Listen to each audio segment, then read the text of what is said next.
I love it when it works. Jessi, I'm happy to finally get you on. I'm very excited. Yeah, me too. So for everyone, this is Jessi, and we met when Secret Service Academy, and we spent, what was it, 6 months? How long Yeah. was that fucking training? I don't know. It was a long fucking time. We spent a lot of time as a class, and we went through some ups and downs, and we had a lot of travels together. And you have a very fascinating background. I'm not going to touch on it, but we'll dig into it because you were in the Department of Corrections. You were a sheriff deputy, a federal agent, and now you've transitioned into an analyst role.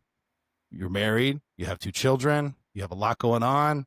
I'm excited to get into it, so I appreciate your time. Absolutely, Tyler. I am thrilled to be here, and it is so good to see you again. I wish that we still work together because those are some good times.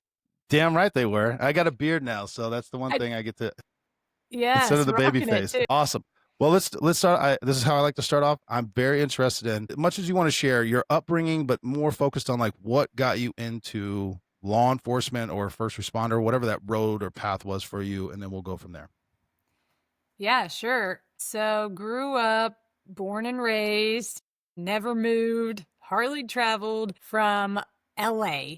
And no, we're not talking Los Angeles. I'm talking Lower Alabama, baby. Yeah, let's go. And I spent my entire childhood there. And then once I graduated from a class of 250 individuals who I knew personally, each and every Oh yeah. one, I went to college in Birmingham, graduated from there. And it was kind of a weird time. I wanted to go into social work, but once I hit my senior year, they made me go do some actual social work. And I was like, yeah, this ain't Yeah, gonna I work was about out to for me. say, hell no.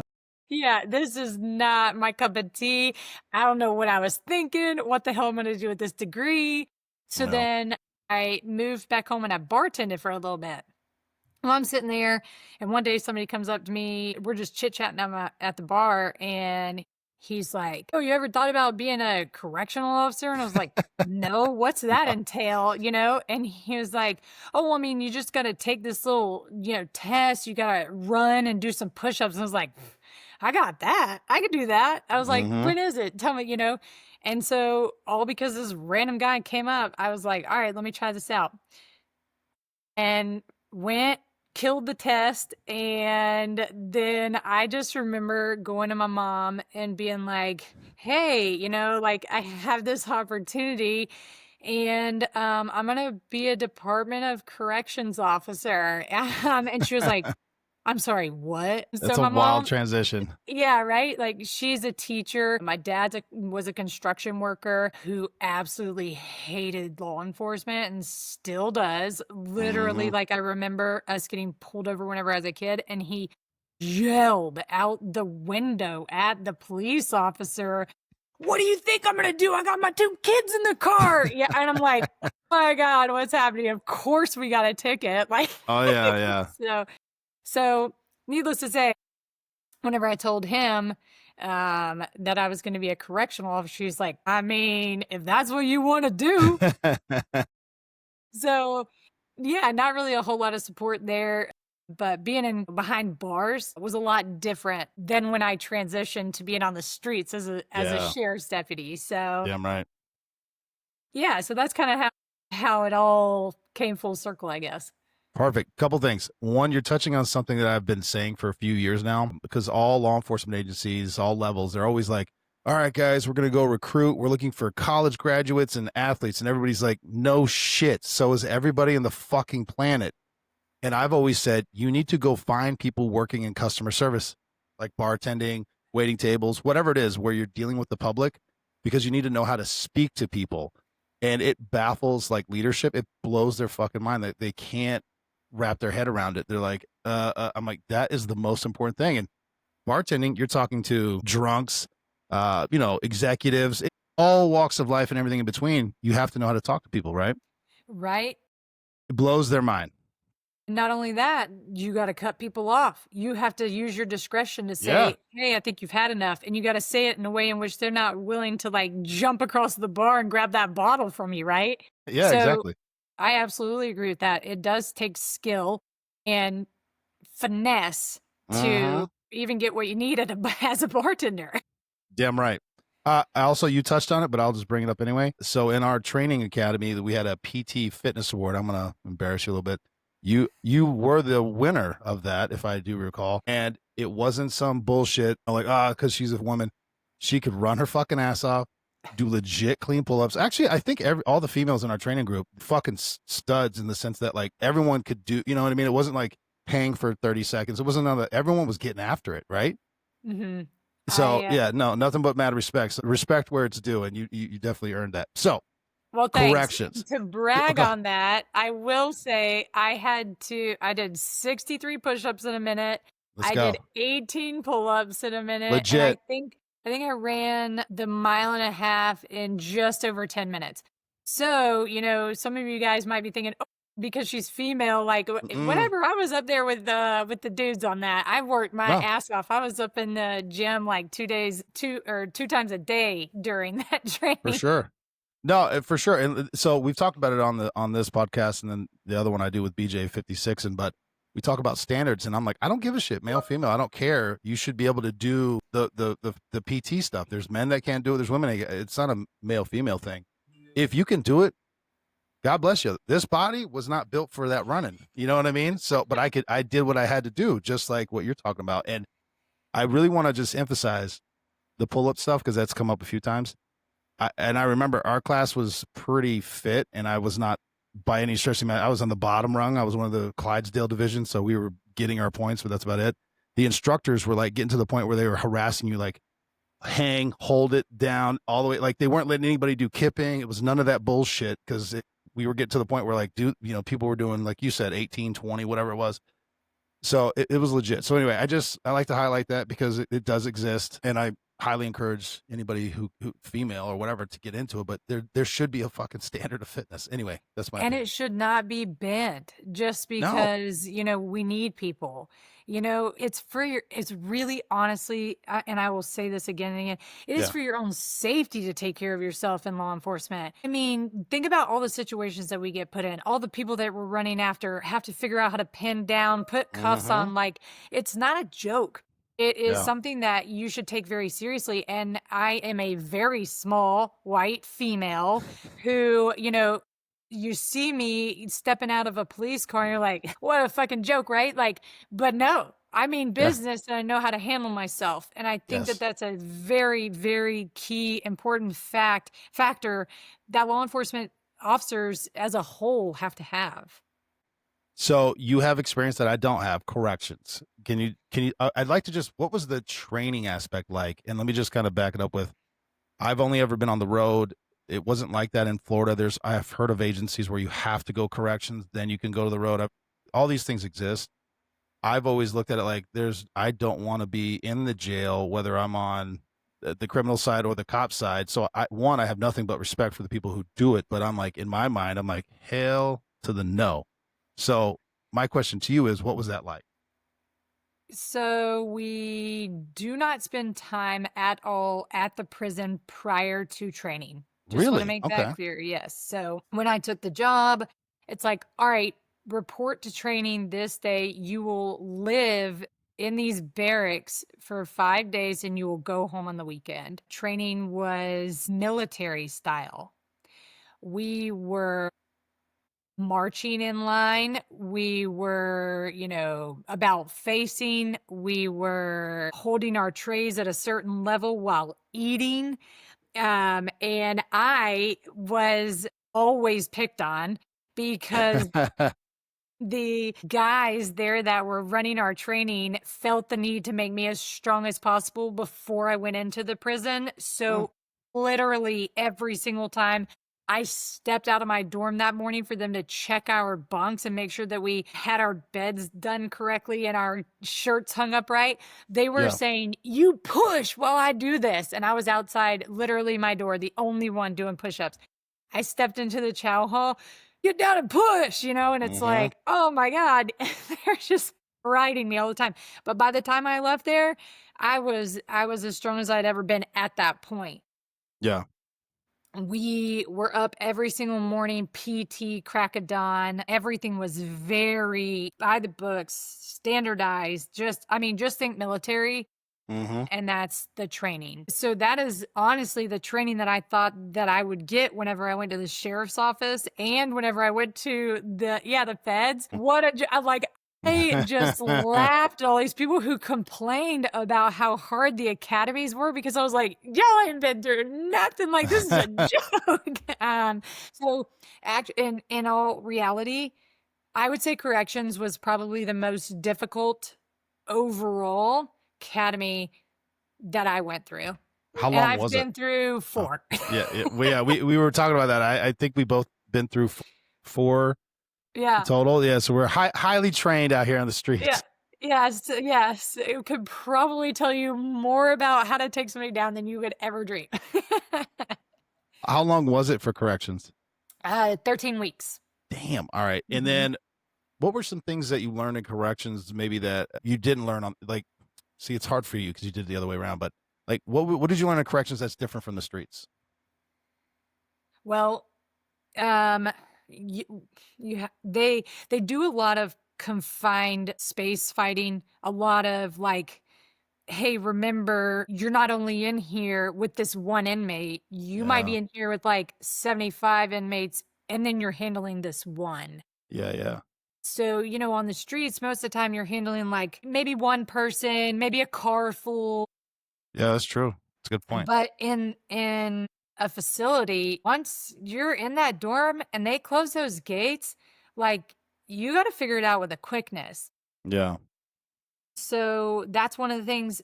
We also didn't do the bullshit pepper spray. It was like saber red in the Oh, face oh, directly, like straight. And then you went through a full course. Like I'm talking like an entire, like, go jump through these tires, go jump over this, like do all this crazy shit.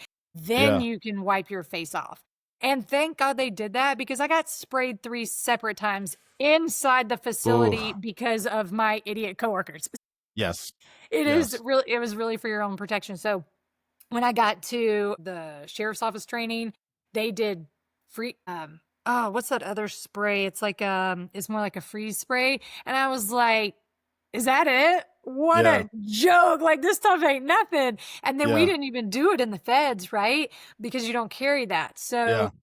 I was just that was one thing I will never forget. And like I said, the close quarter combat, we did way more of that in Okay. the corrections than And then what others. about like are there any like new statutes cuz inmates have rights and I understand all that, but I've never had to deal with an inmate. Did you learn it? Like, was any of that kind of classroom work or amendment or anything like that? Yeah. Yeah, yeah. I literally should have brought so that I could show you my folder that I kept of paperwork that they gave us and legal stuff. We did weeks and Yeah. weeks and weeks of legal stuff. That folder was like this, Tyler. I'm Yeah, not yeah. kidding. It was so thick and it was all based on laws and rights and everything that you Mhm. could do, couldn't do. Yes, very detailed. Yeah, and let me ask you this because I only ever hear you only ever hear the negative stories, but I think about it from a law enforcement perspective.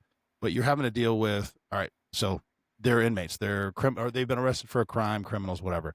But you have mental health issues, medical issues, withdrawal symptoms, all this stuff, and they all present in different ways. Sometimes they present as combative, but he might be going through a stroke, or maybe he's going through withdrawal, or he or she, whatever. Did you learn? Did you have to like learn how to figure that out? I guess. 100%. And it Really? is all about That was on learning you how. guys as an officer. Yes, yes. See, And so you have to crazy. learn how to talk to these inmates. And Yeah, like you said, you have intelligent ones. You have yeah, ones that are off their rockers. You yeah. have ones that can understand a simple command, and you have ones that have to be shown like a child. Huh. And you have to figure that out. There is no one there to help you. And will say 100%. One of the best things that I did whenever I stepped into that facility and they closed those gates behind me was keep your head up, keep self respect, and be firm but fair. Yeah. And I will never forget the amount of times inmates would come up to me and be like, "Yo, Officer B, help me out because I know you're firm but fair." And, and they always were, coming up to me versus the other people. Well, for example, we had one officer who would just badger these inmates. I mean, just write them up for nothing, like bullshit stuff, right? Yeah. And just basically what it means to get written up is these things go in your file. So whenever you go up to see if you can get out early and Yeah. all that stuff's in your file, right? And then it can also get you transferred. So you could be transferred from a level 4 institution to a level 5 or a level 6, so meaning more security. Yeah. I worked at a level 4 and also at a work release. So transferring those inmates was a big deal. Like they didn't Yeah. want to be transferred, right? But I will never forget, we were in a dorm and we were performing count.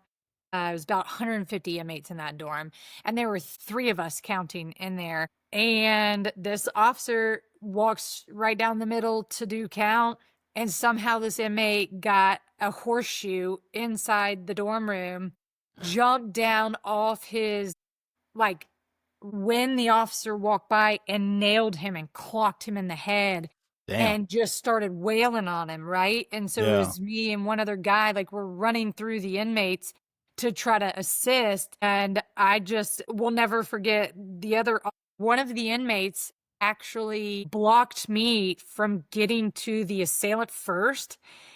And my colleague was able to get over there. He was a bigger dude, kind of like your size, Mhm. bear hugged him. And then that inmate let me go by to go grab the weapon and check on the other officer. So because I had respect inside the dorms, that inmate really looked out for me. You know what I mean? Because I might not would have been able to handle him as effectively as this bigger officer, right? Yeah. And just because, I don't know, maybe because he respected me, maybe because I was female, I don't know, but he looked out for me. And I mean, there are good people in that do bad things, right? Like, 100%. and that's just one of the things, because this officer badgered the inmates. They just Yeah. all just decided, hey, let's take him out. Let's get him. He ended up Interesting. being hospitalized and ended up with some major stitches and stuff. But That's wild. So, sorry, there's a lot there. And I didn't mean to stick on this for so long, but I'm very interested. You're yeah. the first person that's ever worked for correction to be on the show. So, to my great shame, because I don't know that many corrections officers. So what is the biggest difference? Oh, hold on, back it up. So you were in a co-ed, like male, female, or all male? All male. Oh, okay, all right. And then All male facility. what are the differences between? I've never heard level 4 or 5. I've never heard of that broken down that way. I know like county, state, and fed. Like I didn't realize there were so many different variations. Yeah, so I was working in a male state facility, and they basically classify them on levels. So work release is when they're able to actually go out and get a job, Wow. and they will be ported by Department of Corrections vans to jobs that are willing to employ them. A lot of restaurants employ inmates, Hardee's was one of them. I just remember made the best friggin' biscuits, and I was like, inmates make those biscuits? Oh man, like so like the whole time I was a correctional officer, I can't go to damn Hardee's, right? Yeah, they know you, they'll see you. Right. So anyway, then you have level 1, level 2, which is minimum security, and it's more free reign in the yard, more inmates in the dorms, and then you get to level 4. Let me say this: in Alabama, all the prisons are overcrowded, which I believe is standard throughout the United States, but I know in Alabama 100% overcrowded. Yeah. To the level 4s, like they're less inmates in the dorm, but they're there for more serious crimes. Got it. And if there are, they don't behave, they can't act right, stuff like that, they will not get reduced to be able to work their way into a work release. Got it. Level 5 is you'll have more lifers. Level 6 are definitely lifers, people on death row. And of course, there are inmates on death row in level 4s because they've been there so long, and we have single cells, but those are just more plentiful once you get to the 5s and 6 levels. Got it. And fun fact, I worked at the place where they house and home Big Mom or Yellow Mama. Who's Yellow? I don't know what that is. I don't know. The Tell me. electric chair in Alabama. I didn't know. I wasn't in corrections. I don't know. That's Yeah. amazing. That was Yeah. where you So were like at, huh?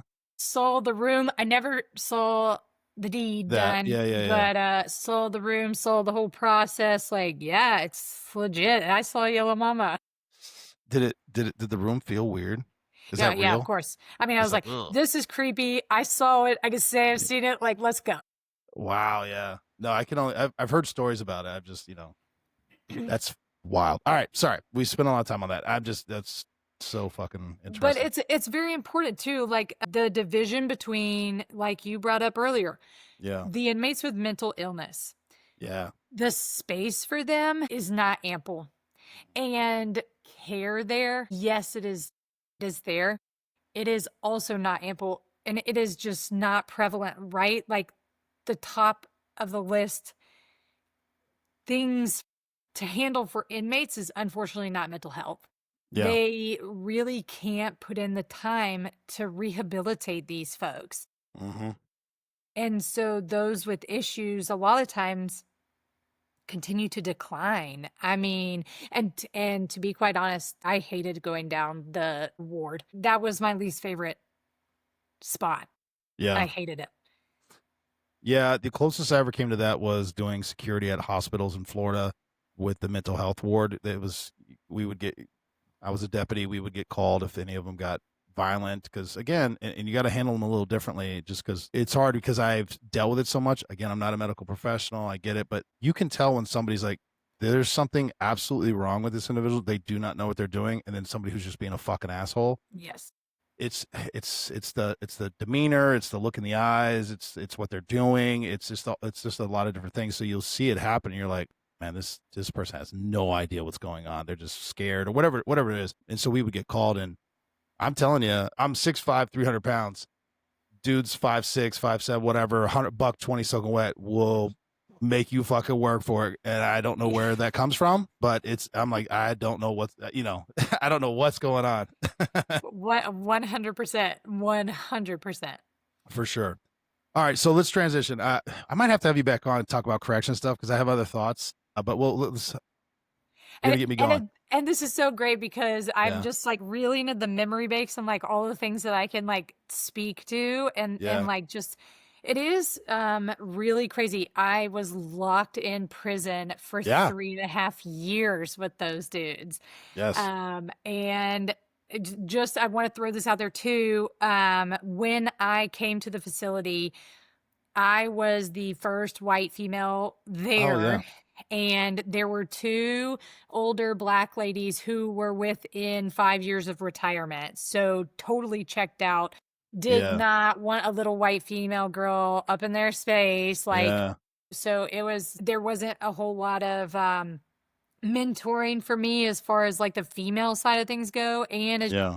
as you can imagine, like these ladies had been around for a really long time. So inmates weren't interested in them sexually like they Oh, were actually, me, okay, fresh yeah, meat, young white girl. Like we don't get to see, girls yeah, like you, and I'm coming in and with my little 20 size inch waist, you know what I'm yeah, saying? yeah, Like, yeah, yeah. and in the amount of penises and people jacking off that I had to deal with, like, I mean, in All that right, it got to the point where, like I said, it finally, I'd say like 3 months in would was fizzling out because I was earning respect. And mm, then the other inmates would be shaming the ones who were doing that to me. And I mean, I'm not gonna lie, I had this one that I just had a lot of issues with and just would not, just totally disrespectful. Standing up on his bed, like, so the whole freaking dorm room can see him doing this. And so, like, I mean, we're talking like some sick shit, right? yeah, aggressive. And then finally one day I just laid in and like stood there and I was like, really? That's all you got? I can't even see it from here. Like, whatever to Laid just into him. kind of diminish him. And Yeah, he finally quit. And that inmate didn't give me any more problems. But like I said, there is a yeah. rotation problem in the prison. And so you'd have a wave of new inmates come through and, those new You people have who to deal didn't with it. know me. And so it was just Yeah. a constant battle. And my theme song was literally whistling. This is what I would hear going down the halls and counting. Wee. Literally everywhere I went, I was like, it shouldn't be, man. But I just owned it. You just got to that point. Well, you brought it up, so now I'm gonna ask questions because I was gonna say, like, even it. So you mentioned in training they were really hard on you. I was gonna say that can't be close to the worst that you heard in the jail, which you've already described. Number two, pretty much three females, you being the youngest one. I'm still kind of blown that they even allowed that, but it is what it is. At any point, did you feel? I mean, how did your coworkers address that? Either with the inmates or they were just like, you got to fucking figure it out. You just got to figure it out. Like, really? Yeah, it wasn't like they weren't gonna stand up for me or do anything like. As long as I it mean, wasn't assaulting you, they were like, "Hey, you got to figure it out." correct. It is Yeah. a dog eat dog world. Every man for themselves, like you. And like I said, Yeah. you have to earn the respect on your own.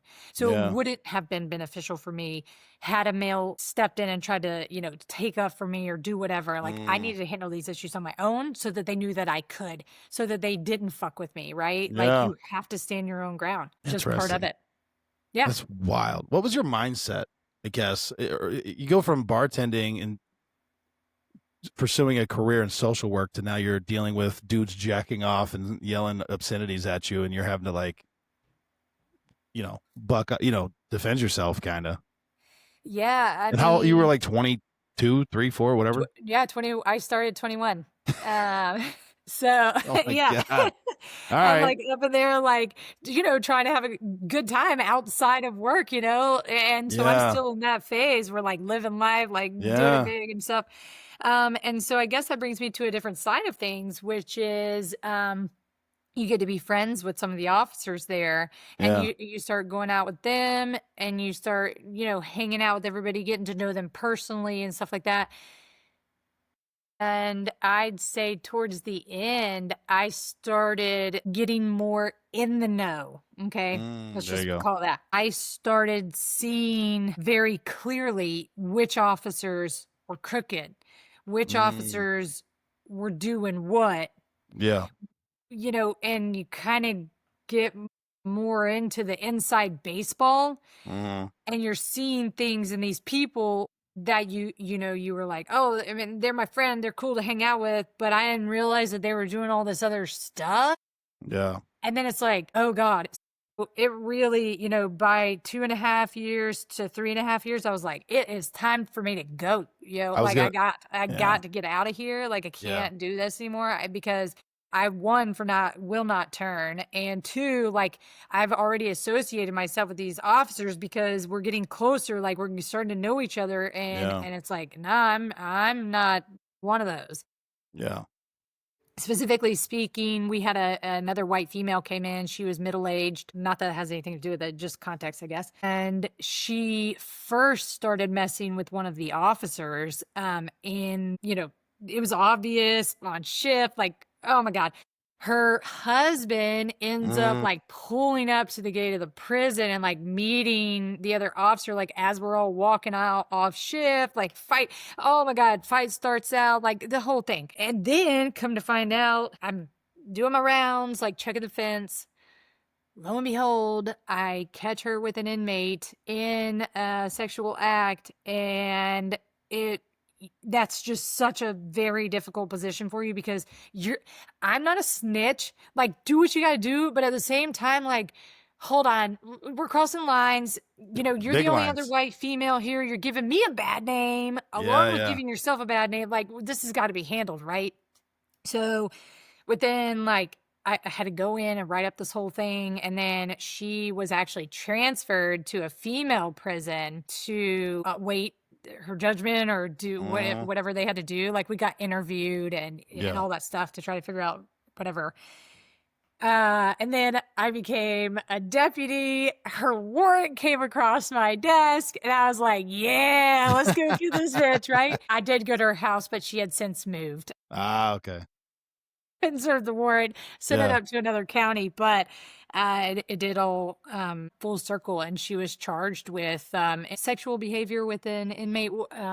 I forget the exact Alabama code, but Yeah, it's all yeah, good. it was a Wow. whole thing. Yeah. Well, you kind of answered. So I was going to say, so what caused the transition from corrections to the road? But I think you've addressed it. So what was what was that transition like for you in a law enforcement capacity? Yeah, so I was like, all right, I got to get out of here, but the only thing I want to do is go on the road. Yeah. For whatever reason, like I just couldn't get it out of my mind, right? Like Uh-huh. I that's what I wanted to do. And absolutely zero offense to local law enforcement whatsoever, but I was like, I'm either going to go big and be a county deputy because Uh-huh. they're kind of like up here in the county for us, and In the then like South, it's like that. The county deputies are the big ones. Up north, it's stadies. But yeah, go ahead. yeah, exactly. Yeah. There's not enough stadies around in Alabama to make a difference. Yeah. Exactly. Yeah. We called them unicorns. That's how often we saw those bitches. Yeah. Exactly. And so, anyways, I was like, I'm not doing local law enforcement. I'm going county, Yeah. or I ain't doing it.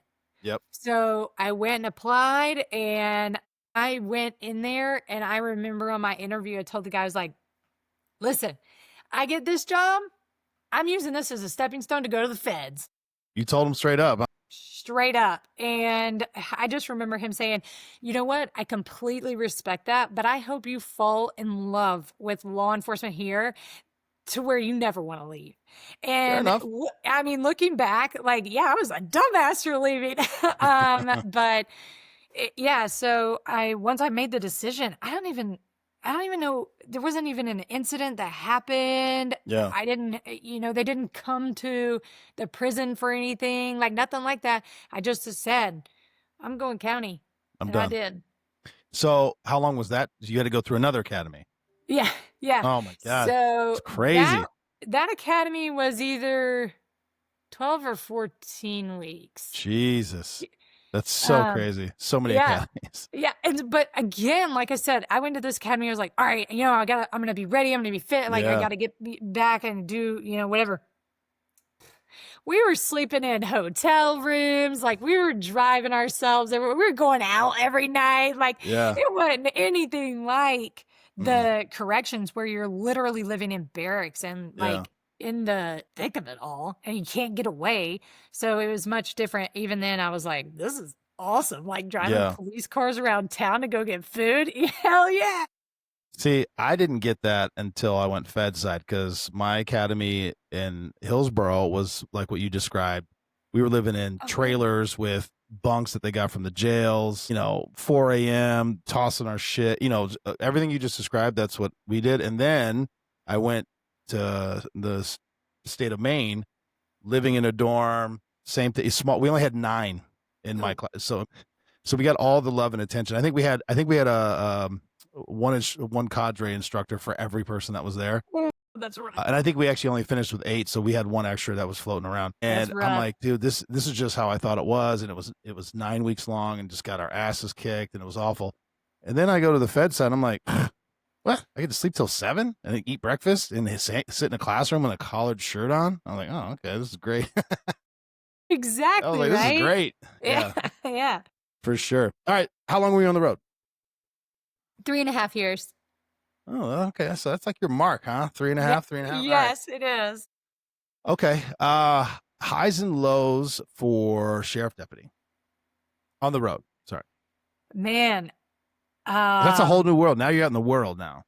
Yes. So I will say, and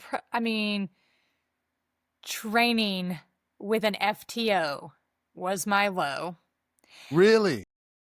I honestly believe that these guys' mission was to make me quit, was to make me Really? hate it so much that I quit. Awful. I will never forget this dude. Like, I don't even remember now what it was about. I just remember this dude, like, acting like this to me. I had an FTO who was a complete and total dipshit.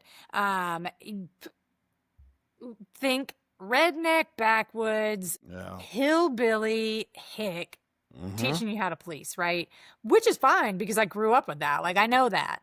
As long And as you're you're doing it speaking my right, I language. don't care. Yeah. Yeah. And so, but he gets his little crony or whatever, and they literally start screaming at me. Old dude comes and like climbs in my window as I'm driving and is like, and I'm like, what the fuck is happening here? Yeah. I am not the worst trainee who has come through here. You Yeah. guys are just a bunch of fucking assholes. Yeah. And so I remember being so thrilled to get out of FTO and Huh. out of that deputy's car. I could not freaking wait. That And sucks. we did training for 16 weeks with an FTO. So we God. went through 4, and he was the first and last on Mm, my list, and then I had 2 in between, and the 2 in between were perfectly fine, but old dude just the just tried to worst. make my life miserable. Come to find out, training's done. We get along just fine. And he hits me up, calls me up, calls and checks on me, like, make sure I'm doing good, whatever. And we actually became, um, pretty tight. Like, but That was just complete his different, training method, I I guess. guess. But I didn't see him do that with anybody else. That's weird. Yeah, I that think it's, sucks. again, could be just the female thing, like wanting to push me, make sure that I could handle myself. I don't know. I don't know, because I never saw him do it with anybody else, but I How many survived. females were in the? Well, actually, let me back it up. How big was the sheriff's office? Like how many? Like Yep. So we 500. had just over 100 deputies. We have the biggest county in Alabama, and we would have 8 deputies on shift at For a the whole time. county? Yes. And I'm not kidding whenever I say backup was a solid 30 minutes away, and we rode single cars. Oh, And it was a rockin' ass good time. I mean, yeah, I loved every second of it. I wish yeah, I could go back.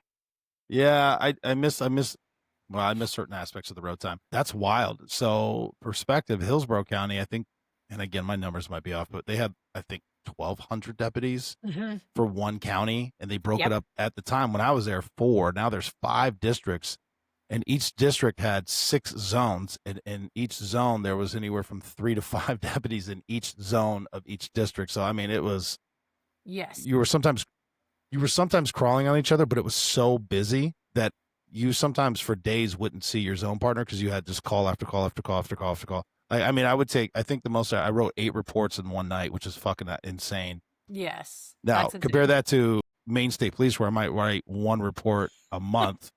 It's just because it's just not what it was. It's just very different. Anyway, so Well, I and understand what you're so saying.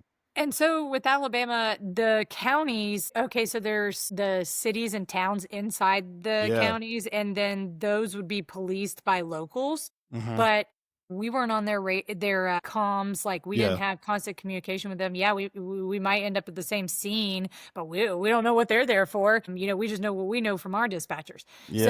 Yeah. So it wasn't like, hey, call city, let them know. It wasn't like that. Yeah. So we were separated, That's very much wild. so. Yeah. That's wild. What did you enjoy most about being on the road? I think the freedom and like just getting to Right? do like just sitting there and then looking at something being like, that don't look right. Let me go check it out. You know what I Yeah. mean? Just because Yeah. your curiosity gets the better of you and you're like, let me just go check this out. You can do whatever you wanted. And that was just amazing and a lot of fun. And I stayed very busy. I must have had a vehicle chase a month. I just was always into something. Mm-hmm. And I ended up getting deputy of the quarter one year. I mean, I just had a lot of highs in the sheriff's office.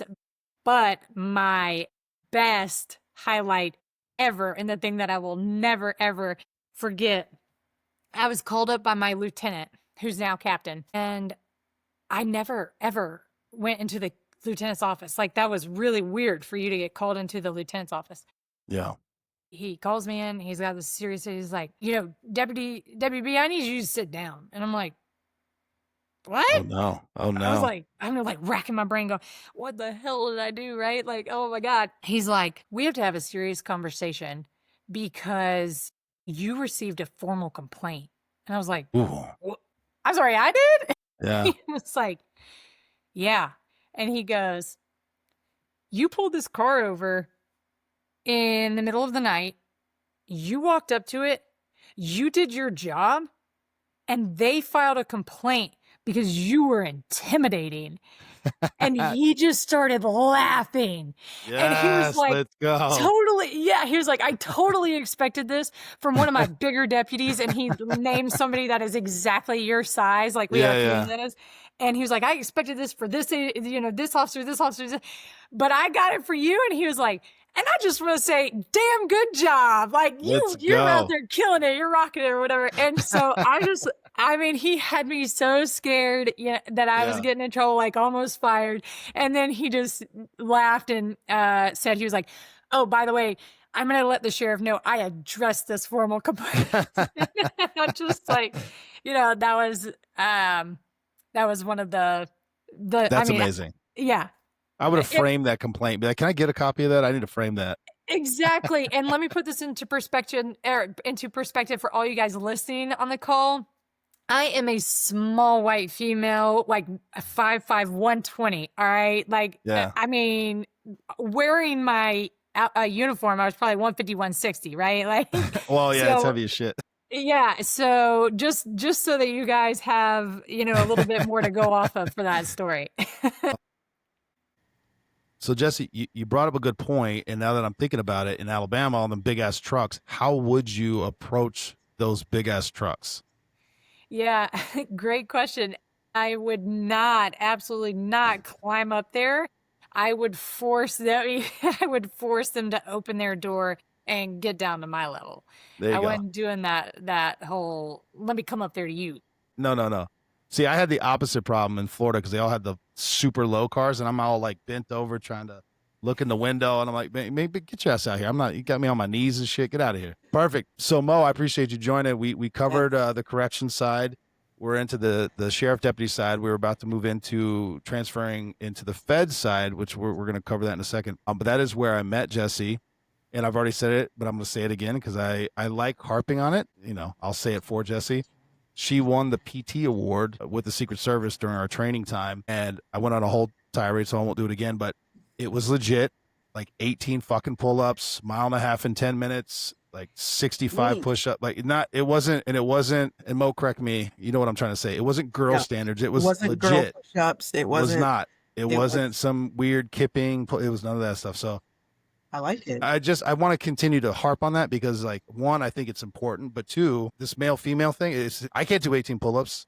My big ass, I can't do that. And I'm not running a 10-minute 1.5 miles. This body wasn't built for that, but it can be done. And to Jessi's point, it should be done. It's a safety thing. So, and I know, Mo, you agree. We've talked about it. So yeah.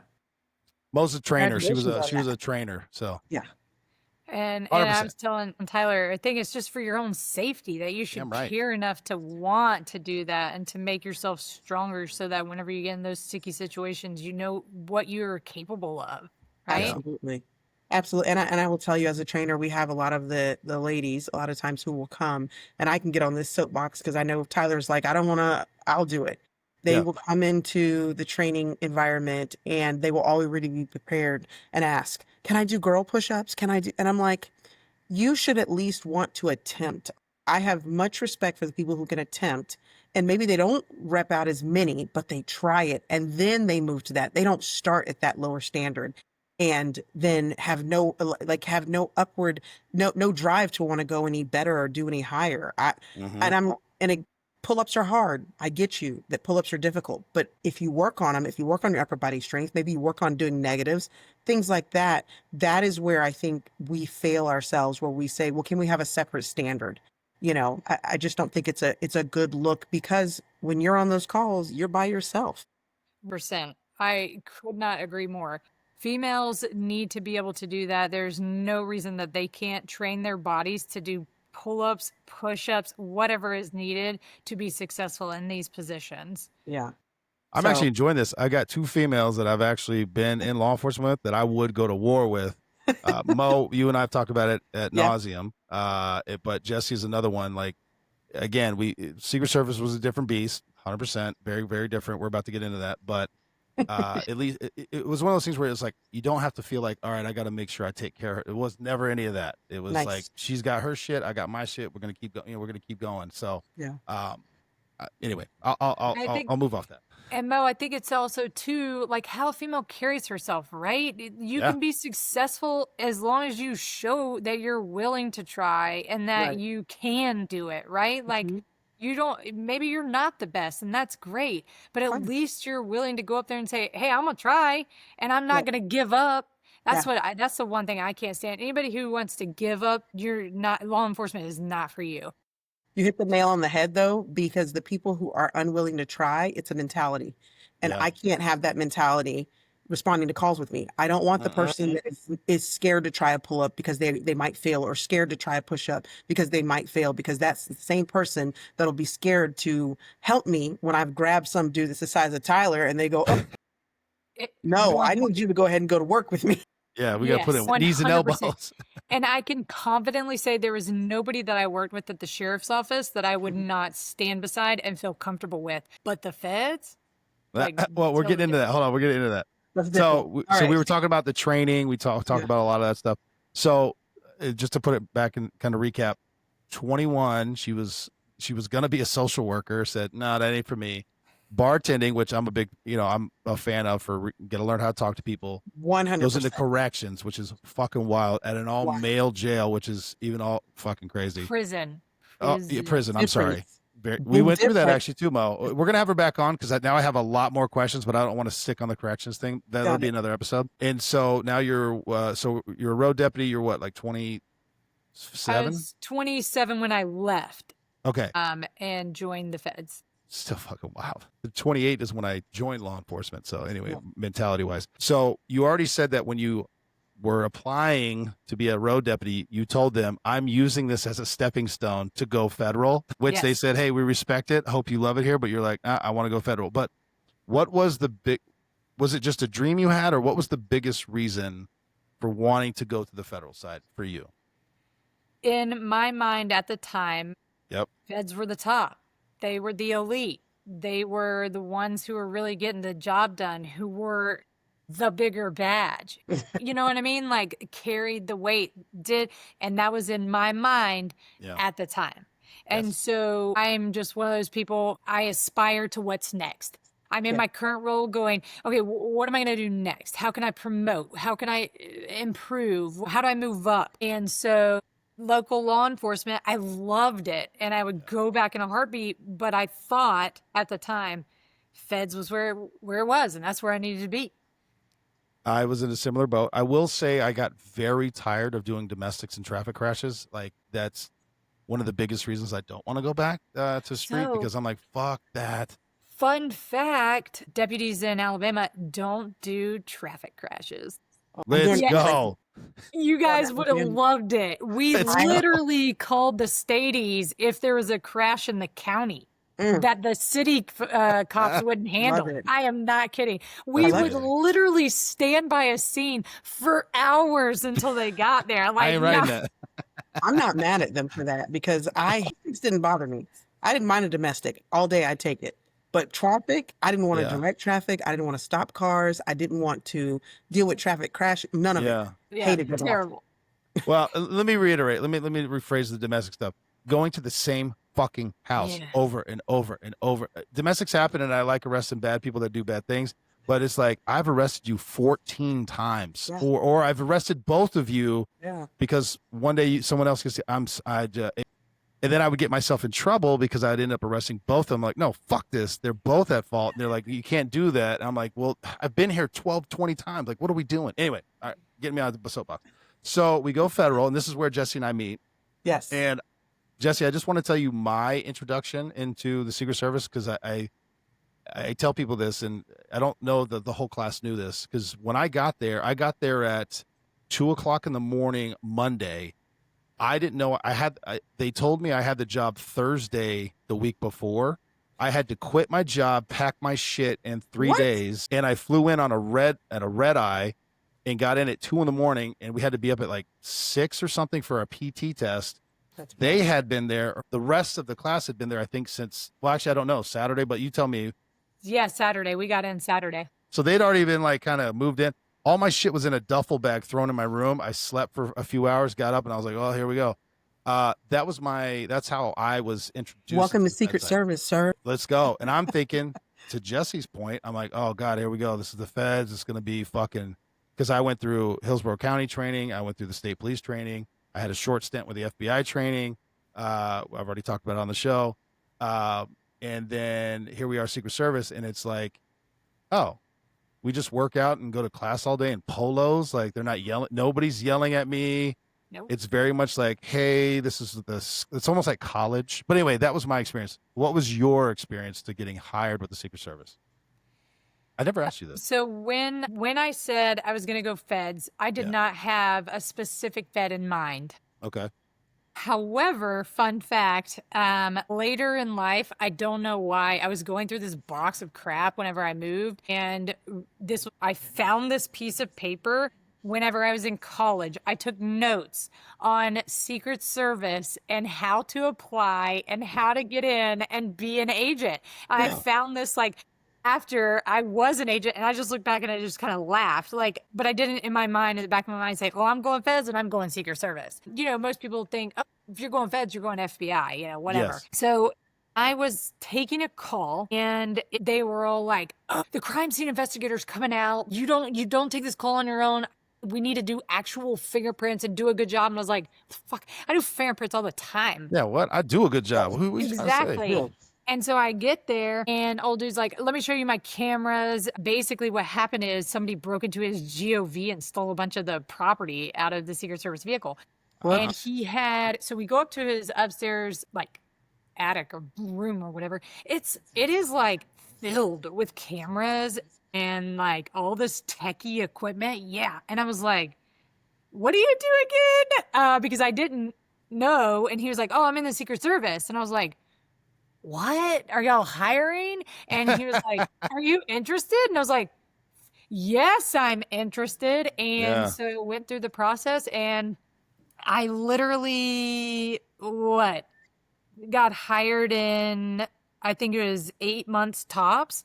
But you talk to my husband, and it took him over 2 years to go through the process. So yeah, I then was meeting with everybody at the local field office, which I knew I wasn't coming back to. But on top of that, trying to push for a 9 because they were hiring me as a 7. And so I was trying to get that negotiated, and was unsuccessful there. They pushed me off to, "Oh, you got to talk to the people training. They'll get it handled." And then it went on to my field office. Anyway, long story short, never got handled, and I got totally screwed. So did I. We're good.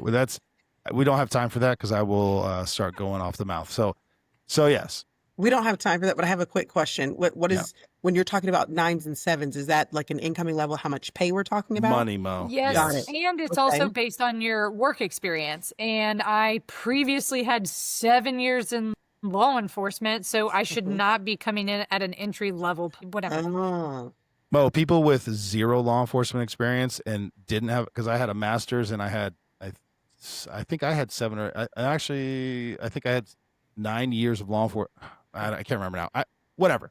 I should have been a 9. It's like a $20-something thousand, maybe more a year difference for a piece of paper. And anywho, so you're going to get me going. I don't want to talk about it. I don't want to call the lady who screwed me her name. I was just wanting to wrap around in my head because both of y'all are very passionate about it. So I wanted to rage.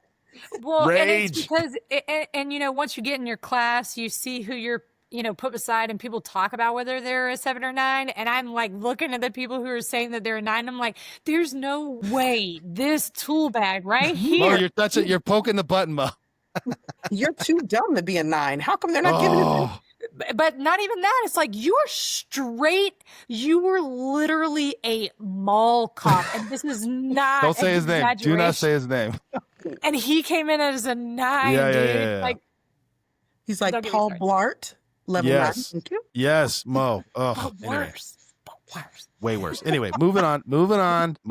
So we go, our training, and this is where I like it because it was like college, Mo. Like Monday through Friday, I don't know. I don't want to say 9 to 5, but it was like, workout in the morning, classroom stuff, but we had fun. And we would go out, we had dinners, weekends, we're at the hotel. I will say the hotel was a little shady, but we kind of ran that hotel a little bit. There's a lot of I don't know if we could tell those stories on this podcast, but there's a lot of stories at the hotel. Sorry, it was a hotel. But it was just such a different experience. And then we end up in the. Well, and Go ahead. he's talking about subsequent to FLETC. So we Oh, I'm sorry. You're right. We were in Georgia first. Yeah. Right. So we did have to spend 12 weeks in a shithole, sleeping on literally like a concrete bed. Like For real. that thing was terrible.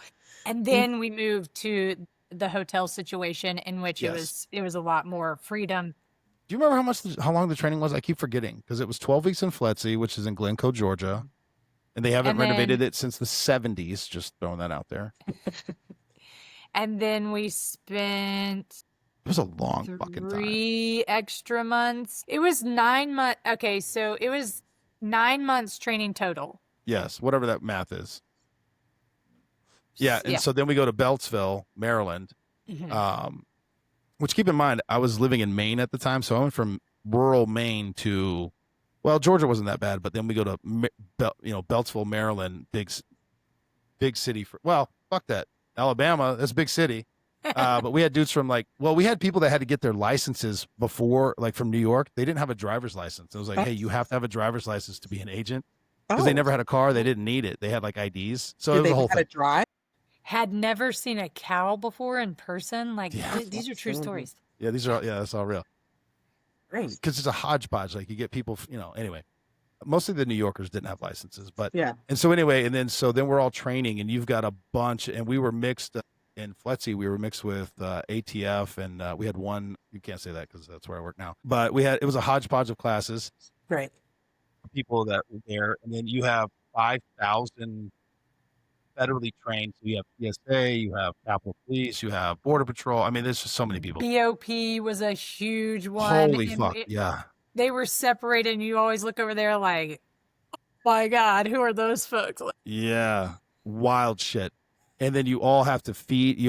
I call it feed. It's like a feed trough. There's 5,000 people going through one cafeteria. Anyway, it was a learning experience. And so you transition from that to Beltsville, where it's like, you had your own lunches, but you had like a live-in hotel with like a kitchen, so people were making their meals. We all worked out to get. It was a really fun class. I mean, we had a couple outliers, but it was a really fun class. Yeah. So then we do that. Any stories from training you want to share? Because I was going to move into the actual work of it, Jessi.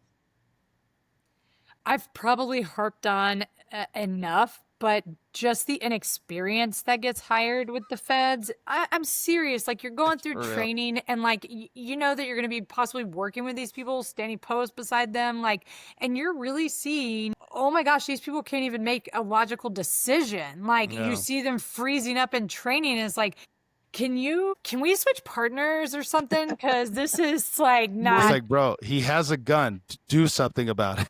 And through the other academies that I went to, I did not have that same experience. Well, at the corrections, I did get flagged a few times on the range, but that person did not make it through training. So they eliminated people who sucked.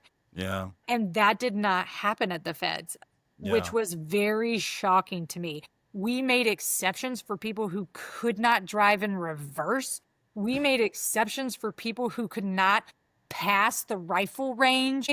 I am not kidding. Like, we made exceptions for people, men, who could not complete a pull-up or meet the physical requirements. So it was a completely different world for me. I was just kind of in utter shock, to be quite honest.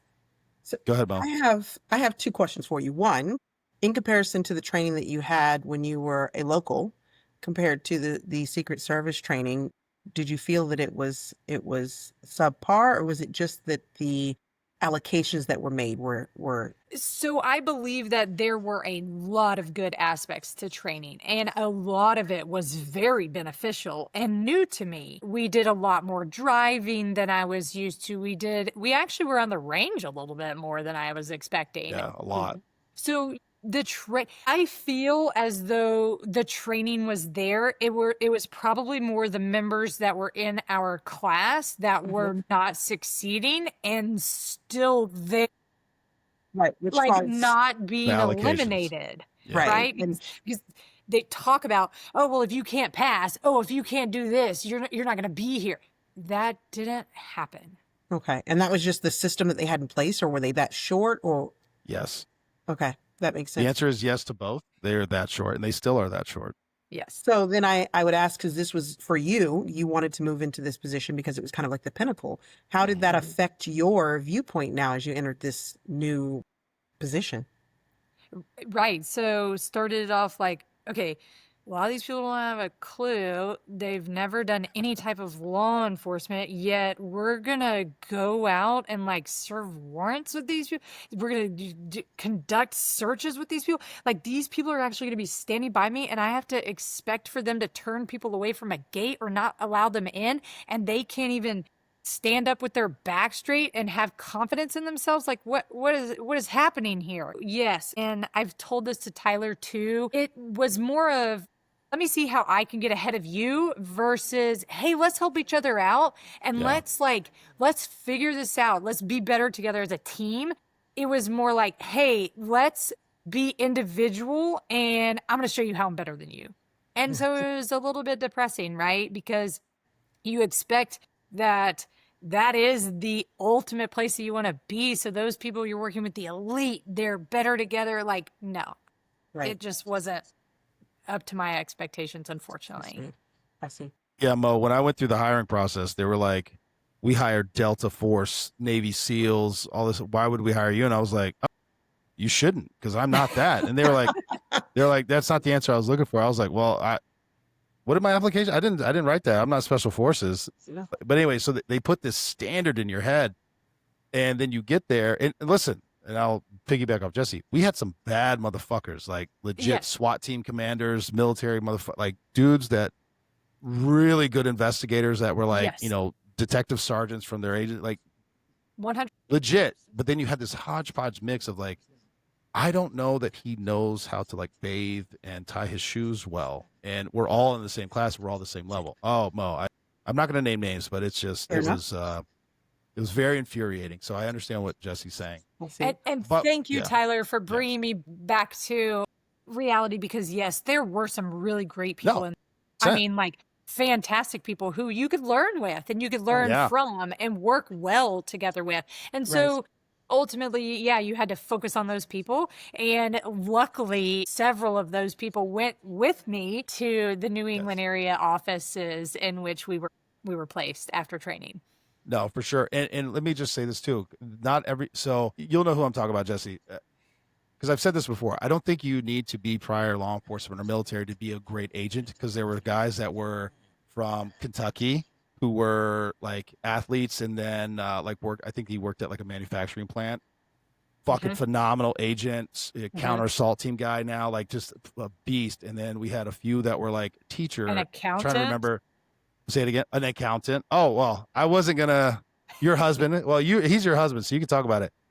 Fucking phenomenal, and especially for the Secret Service, because he had that financial background, but he had zero law enforcement. What? I wish he was on here, because Josh is also. He's one of those. Can I say his name? Will he be mad? I'll edit it out if he doesn't want me to. Her husband, Josh. He's another one. He was one of the, I was trying to work out with him because he's like peak. To me, fitness guy. I was like, how many reps you doing? He's like, oh, I just go until I'm tired. I'm like, bitch. He could just go, like it wasn't a rep thing for him. He's like, I don't know, until I'm tired. It is so true. He is a fitness guru still to this day. We went running yesterday. Weren't able to squeeze it in today, but we still do that together. So that's awesome. What I'm saying. And phenomenal fucking agent. Very smart. Well, and also also competent on the law enforcement side of things. So it just seems like some of the people without the law enforcement background couldn't pick it up as well. Yeah. But I think he had some martial arts training, some stuff like that. And so and maybe that wasn't it. I don't know. I think maybe just some people are more apt to understand that side of things. Yeah. Yeah. For sure. So we're going to transition into, we're going to call it the New England area, but to kind of tie in, because I like doing this, especially with both of you on here. So our training class was 24. There was only 4 females, and I will say this again, all 4 female. Was it 4 females? Because it was you. 3. Or was it 3? 3. I'm sorry, 3. Oh yeah, the other one was ATF. So I'm sorry, apologies. So 24, 3 females, all of them badass Mo, like PT fucking studs. So not a fitness thing. And one of them ended up being a hammer person. The other one's on the presidential detail. So anyway, all I'm saying is it was a fucking good group. Right. So then 5 of us go to the New England area, and we get there. Were you the third female or the second female? Third. Third. Okay. So it's a very male dominated field, even in the Fed side, right? Jessi, go ahead, transition to that. I'm sorry. So then we transition up. We finished our training. We have the badges. We're doing our thing. Now we're up in New England. We'll just phrase it that way. Where would you like me to go? Lead me. So what was it like going?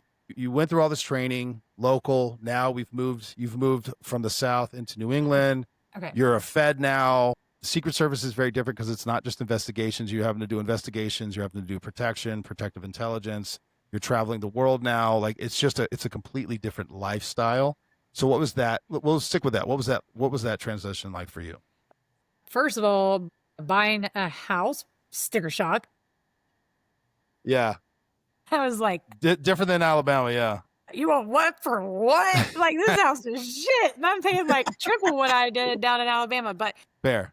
Other than that, I was there alone. I didn't take family with me. I wasn't, had nobody up there. So I was able to pour a lot of my time and life into work. So I just raised my hand for any travel and was just really excited to go anywhere I could. I will say, immediately you could see one of the main issues was I started with the sheriff's office and I had an FTO. I had somebody who walked me through my first days.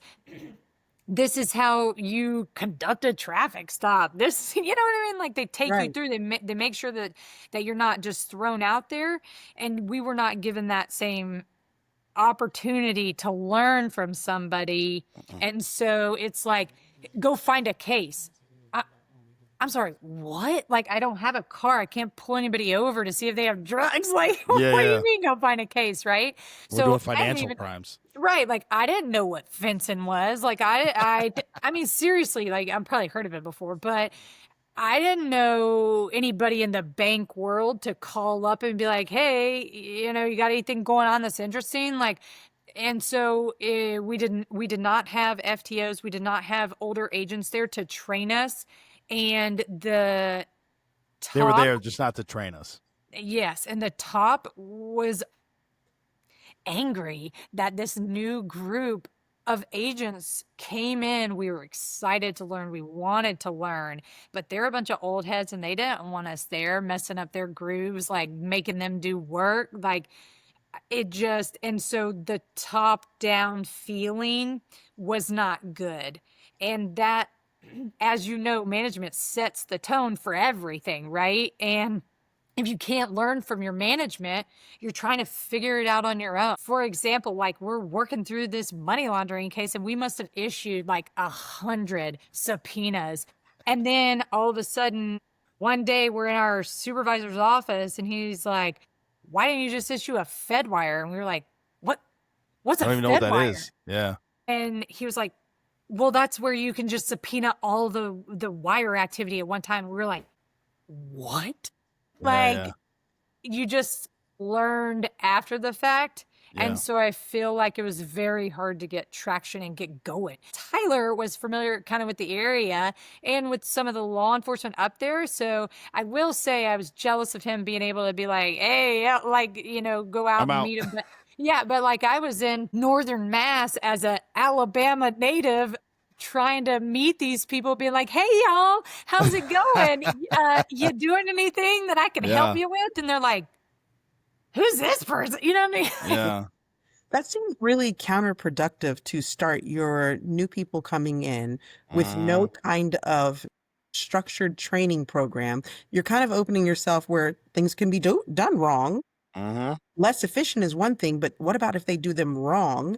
And that can also take the wind out of the sails of that new person coming in.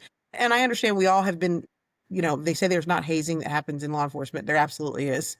We've all had that kind of to happen, but there's still a level of training that occurs so that as I go, I'm knowing what I should be doing. I know the step-by-step process to work through a case. No, I'm not going to teach you on the fly how to shoot. That's not the time or what have you. You learn that on the range. But Yeah. the day-to-day, like what do I do when I arrive at a domestic? The person who's never done it isn't going to know. It's not that they're an idiot, but you don't know what you don't know. So that to me, I'm just really taken aback that as a federal agency, that they don't have a structured training program for when you leave the classroom that and essentially hit the streets, and to tie you into who are the people, your main people to contact and know, like, this is where I need to go. That was that a frustrating feeling for you both, really? Well, 100%. And the only reason I received my first case was because one of the other agents was moving to DC because they got on the detail. Detail, yeah. So they were leaving the field office. And they handed me a BEC case, which is a business email compromise case. You want to talk about one of the most complicated things to start with. I was Yeah. like in this meeting with these two other agents from different agencies, and I was like, I'm sorry, what does BEC stand for again? No, okay, like not like that bad. Yeah, but yeah. I was like, okay, I have to go like figure out what is even happening here and like how this crime was even committed and what are we trying to prove? Like, Yeah. because I had zero background, no training, nobody to hold my hand and say, hey, think about this, try this out, do that. Yeah. No, I never worked a BEC case before, and it was the first case that was handed to me, and I was like, And Josh, her now husband, but keep in mind he was an accountant, now a federal agent. I'm waffling if I should say the name of the group, but he got whatever. He was HIDA, which is big time drug shit, like big time, like pallets of heroin type stuff. And he's just like, what are we doing? I mean, nothing, no knock on him. He's like, yeah, he raised his hand. He's going to do it. But he's like, I've never done. And he's down here with like narcs and fucking, undercover working CIs. And he's just like an accountant. Right. Again, not a knock on him, but it's like, he Not a had knock. no idea. But here's my question it I was have for you fake guys. it till you make it. Yeah, There like, pretty has to be fake it. a rationale. Do we know what the why is for not having something that allows the transition to be done more smoothly? So honestly, I believe it is the field office. You know, do too. and like Tyler and I both know, management sets the tone. They control everything. And I talked to several other agents who went to different field offices and had a great time. They had a Yeah. mentor. They had somebody who walked them through stuff, who worked with them. They'd roll a case together so that if somebody was traveling, the other person could pick it up and continue it. Like, they had help. So I think it was just where we were placed. Okay. Yeah. I will say this too: the Secret Service, you can be an amazing agent and never work a case because Yes. protection is number one. It always has been, always should be, always will be. I know there's been some incidents recently, but we don't need to talk about that. Investigations kind of take a back seat, even though headquarters will say no. I'm like, yeah, that's 100% true. You be in the middle of a case, like I got to go to a grand jury, I got to do all these things. They're like, well, the president of Who Gives a Fuck is coming to Boston to go to the hospital, so you got to stop it and go guard the stairwell for fucking 5 days. It's like, okay, but that's just what it is, right? So Yes. it takes a back seat, and is the honesty. And New England gets fucking hammered because New England, you've got the Hamptons, you've got Martha's Vineyard, you've got all these, you've got formers who live in the area half the year, so it sucks up a lot of resources. You have Harvard, so a lot of the kids go there. See what I mean? So it's like protection is number one, and that's the biggest bulk of any large field office is dedicated to protection. Investigations kind of take a back seat. Hopeful. Truly. And protection- there's some of and- the most complex cases, like international Chinese hackers hacking into crypto and banks and credit unions, stealing IDs and bank account money, and you're having to trace it through onion routers and VPNs and deal with MLATs and embassies, and you're like, well, I got to go to LA for 2 weeks. So, I mean, yeah, when I get back, I'll let you know. Awesome. Well, And not to mention the fact the emerging technology and the things that were Yeah. happening that you were learning on the fly. Gas 100%. pump skimming was like an emerging technology whenever we were up there. Yeah. And that was some of the best work that I did. I had like 3 great cases and I was able to work with Postal and the task force with that. And that is Yeah. the only way we were able to prosecute those things is because I was able to, you know, say, hey, I'm leaving, but we got this going on. Let me know if you Right. need anything, right? They carried Yeah. the case. Actually, Mo, let me ask you this. Did you ever work with Postal at Hillsborough? Postal inspectors? No, I worked with Secret Service, but the only thing that we had with Postal was during the time when people were doing the IRS scams where they were filing people's taxes. There Yeah. was they were kind of seeing if there was a way for us to work it that way, but we ended up not doing it that.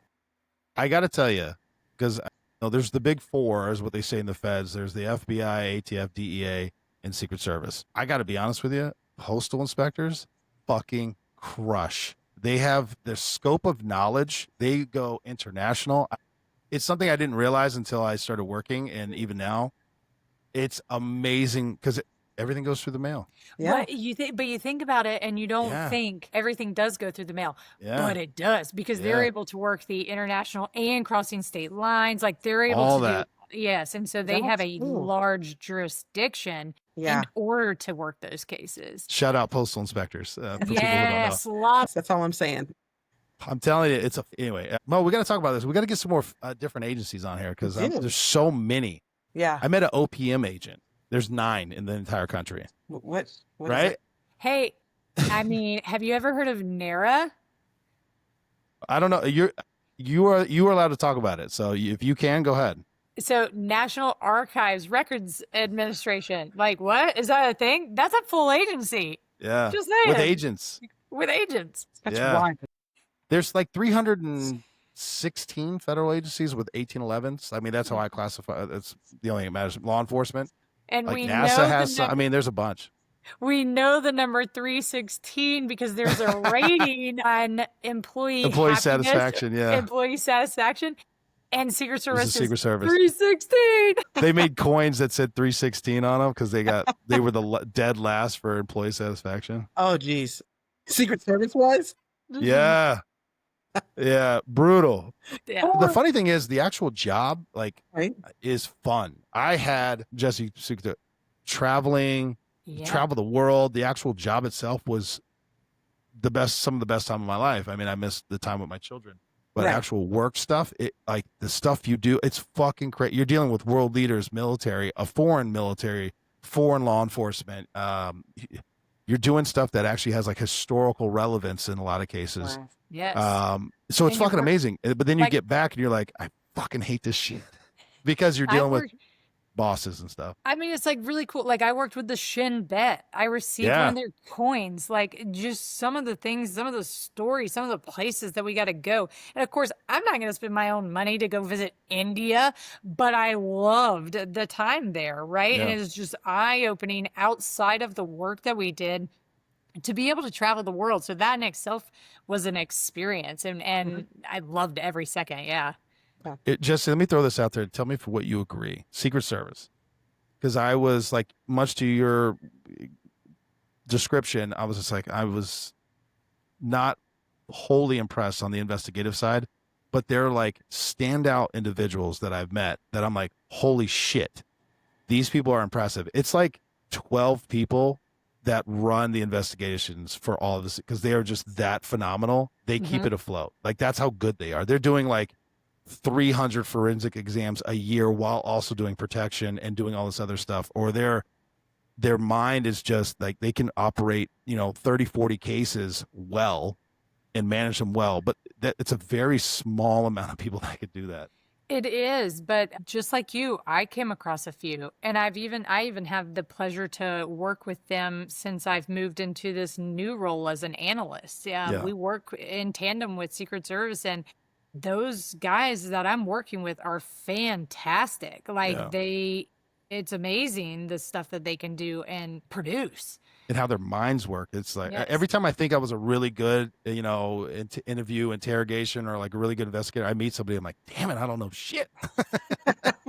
So I'm not. What I'm trying to say is, I'm not trying to shit on the whole agency because Right. because they're, again, you just meet these people that are like, you were fucking, you have a PhD in astrophysics, or I mean, like, the computer hacking or cyber or crypto, Yes. the Right. knowledge, like, oh, you were, in the invasion of Afghanistan as a interrogator for counter intel for whatever. And you meet these people and you're like, holy shit, like you Right. actually have skill sets. But then to the other flat, people are passing that couldn't do a fucking pull up and didn't know how to talk to somebody. So But the service overall is an amazing beast. I mean, to it be is. quite honest, the missions that they pull off are fantastic. And there are people who do great work. And those supervisors who find the hole that could save your ass, or more importantly, the protectees ass, they're doing a great job and they know their stuff. But it's just not everybody. Right. Yeah. But I think that's in every situation. You Yeah. guys know, as Yeah. a deputy, you have the ones who are gonna sit back and hide in their cars, like turn off their trackers and like go park in the back and be like, bro, like I need Hey. backup. Where are you? Like I know you're right here. Right. I think it's just something across. I Work see. ethic is just not prevalent everywhere you go. You know what I No. mean? Some For people sure. have it, some people don't, but everybody's got to be employed if you want to live, right? Yep. Mo, I want to transition to one more thing, but Mo, any questions on that? And then Jessi, No, any she stories? covered it. But I just was, in hearing you guys talk about it, I just thought when she was thinking in her head, like she said in the very beginning, I thought this was the pinnacle. You can see where some of that, like some of it didn't shine up as much, I would say. yeah. Unfortunately. I just have to share this one story, which really, really set the tone for me whenever I came into the new office. And this is why I think management can really make all the difference.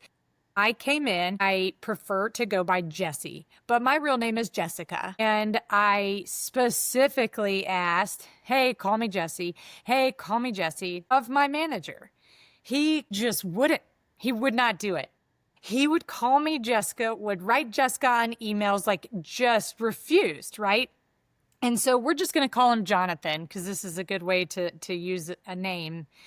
And so he went by John, but his name was Jonathan, right? And so one day I wrote him an email. I got sick of it. I was like, this is ridiculous. Like, he needs to realize that my name is Jessi, not Jessica. And so I wrote him, I was like, Jonathan, sent the email. And then next thing I know, he's like, who's this new little twerp who's calling me Jonathan instead of John in an email?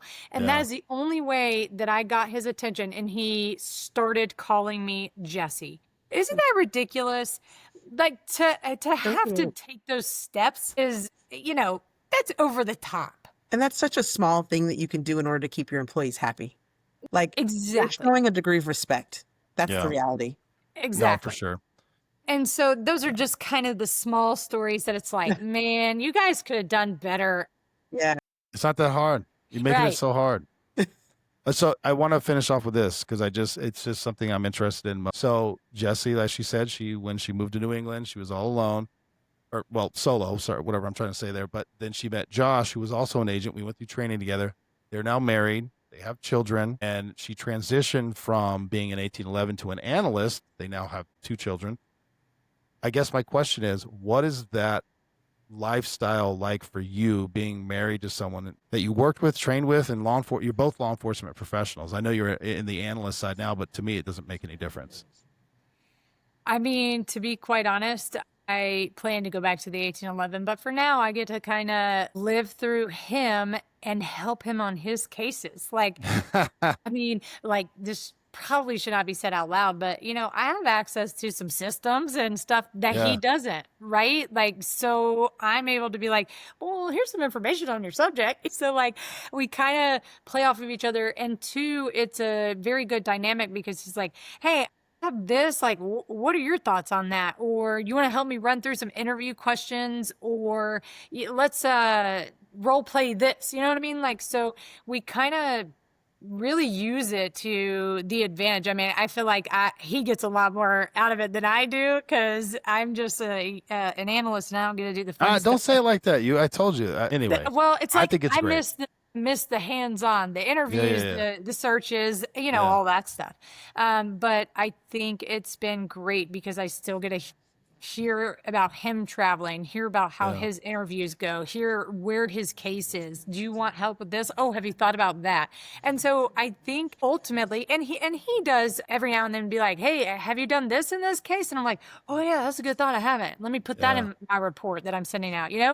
So I think we piggyback off each other to make each other better in our own little jobs. But see, I think that's to me that's such an interesting dynamic because you both can support each other and understand where each other's coming from. Where somebody who's a lot of relationships, law enforcement based, they're usually, well, typically it's like a cop and somebody in the healthcare industry or a teacher. That's typically what it is, either side. But you're both in law enforcement, so you can help each other. And the other part that's interesting, because I've talked to a lot of female law enforcement professionals whose husbands are not there, they do another role, and that can create a lot of conflict and friction. Either they feel emasculated, or I was speaking with someone today. She was making more money than her husband, and they ended up separating. So it's just such a unique dynamic, and I think I'm just interested in exploring that a little bit. Mo, anything? So just so I you're can in the same boat, kind of. I am kind of, but I want to understand in that, obviously in a Secret Service role, you guys do a lot of traveling and doing that. Is the role you're in now, Jessi, as an analyst, where you're a little more stationary for your kids? 100%. I am working remote at home every day. So I really have it made. And he still travels occasionally, but it's really much better with the new organization that he's with. Mm-hmm. He's not with the Secret Service anymore. Yeah. Which that would be a goddamn nightmare. Yeah. And anyway. He was for like the first year that our daughter was born. And I will say during that time, for him to be in 1811 and me working this other role, it was so beneficial for him because, you can't talk much about the Secret Service and like the ins and outs and like what you're doing on a day-to-day basis, kind of, and I think that causes some tension between husband and wives sometimes, but I knew exactly what he was doing. Like I saw through the smoke and mirrors because we had both been through the same training. So I think ultimately that really strengthened the relationship and made it easier to communicate because it wasn't like, hey, what are you doing? Well, you say you're standing. Where are you standing? I don't know. It just eliminated a lot of the questions surrounding his job, which, helped facilitate other conversations. Very good. Yeah. So again, to your point, cause it's funny to me because I've worked with both of you, and now you're both in mom mode. Mo also has a child. I'm trying not to use names. Yeah. And so I've worked with you in a professional capacities, like shooting, breasting motherfuckers, doing fucking dope shit. And now you guys are like, taking care of the kids and stuff, which I love. I fucking love it. I think it's great. PTA mom sliding in from the car lot to do the podcast. Slide in from the PTA meeting. Mo is the PTA president. No big deal. Humble brag. Let's go, Mo. Nice. I hope you have your own parking spot. PTA should have that. 100%. Jessi, anything you want to leave with? You may or may not. We talked for almost over an hour and a half. It goes by so quick. I told you it would. It does, and it's been so fun, and I'm happy to share more, talk with you guys anytime. I don't know how interesting people will find my story, but hopefully I don't kill your audience. No, it's great. We're having you back on for correction stuff. 100%. Mo, we started going on a whole thing. I was like, wait, we're spending too much time. Yes. And I was like, damn it, Mo, we need it. We were talking about this. I would love to pick your brain on that correction side, because that was something I never experienced. I didn't want to experience, but it is such a unique population of law enforcement, and that doesn't necessarily get talked about a lot because unfortunately, I think they're always kind of like the stepchild. Yeah, for sure. It's the reality. So, but I will tell you, Jessi, you say, I'm not sure if your audience will be interested in your story. I always feel like, first of all, everybody has a unique story. But secondly, when you talk about someone who has gone from some little small town in Alabama to move to the federal side and see that trajectory, that alone is interesting. So I definitely appreciate you taking the time to talk to us. Yeah, for sure. I will definitely leave it with, if you want to do it, you can. It doesn't matter what it is. The human body in general is amazing, but the human mind is even more amazing. And if you want to do it, you can. Love it. Well said. Well I said. believe it.